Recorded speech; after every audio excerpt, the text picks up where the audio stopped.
Even though Rob Van Dam wrestled in WWE as part of the original ECW Invasion angle in 1997, it wouldn't be until after ECW closed its doors in 2001 that he would sign a short deal with WWE and enter as part of the alliance to take over.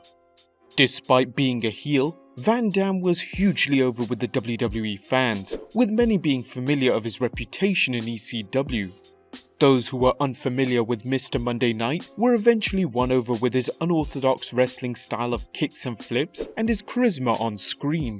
His popularity became more evident after the Invasion storyline had finished, as most of the talent that represented ECW and WCW respectively were gone, yet Van Dam was still there with an even bigger fan base than before.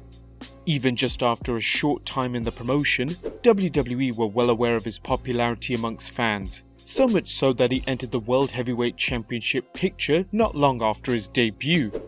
Though he was unsuccessful at capturing the championship, he made an alliance with Kane. You got me hungry hippos? Yeah. Which culminated in a tag team championship win, but their friendship quickly dissolved.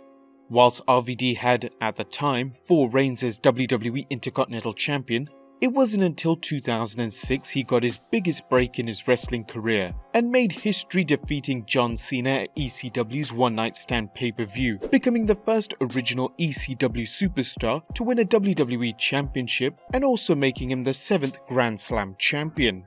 He would also be given the reinstated ECW Heavyweight Championship belt by Paul Heyman on the debut episode of The Rebirth of ECW.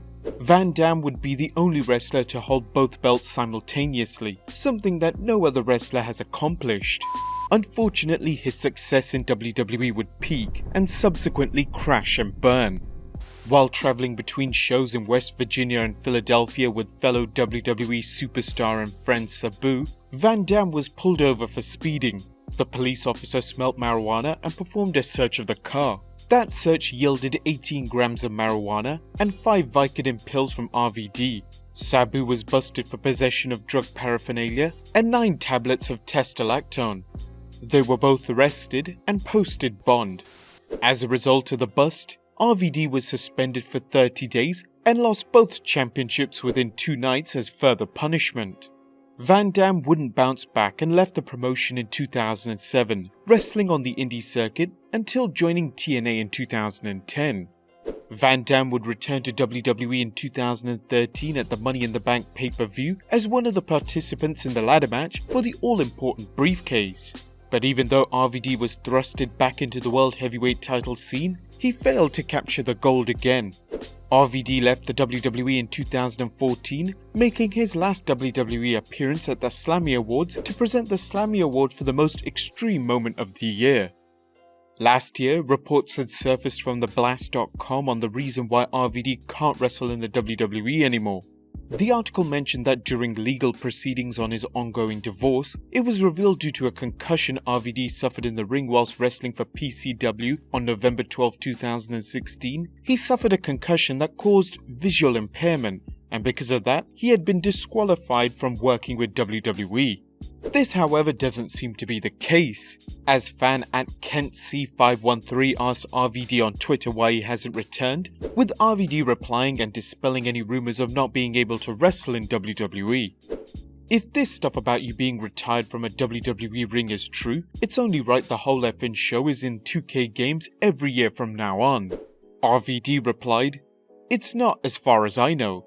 Another fan at WWE_Bull replied, "Yeah, but you haven't been in a WWE ring in years, at least not on TV, right?" With RVD replying, "Been a while, Bull. Last time we talked, my time was worth more to me than to them. That hasn't changed."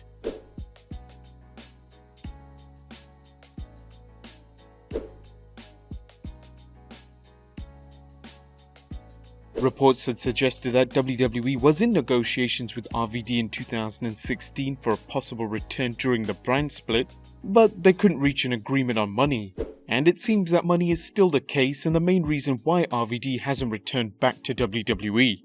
In an interview with Justin Barrasso of Sports Illustrated, RVD had this to say, "I've talked to WWE recently, but it's about the new video games that are coming out. That was more of a business talk about that. But when the business is right and it's the right time to go back, that of course is then always a possibility. At 47 years old, and whilst he's not in his prime, it's still possible he can go in the ring.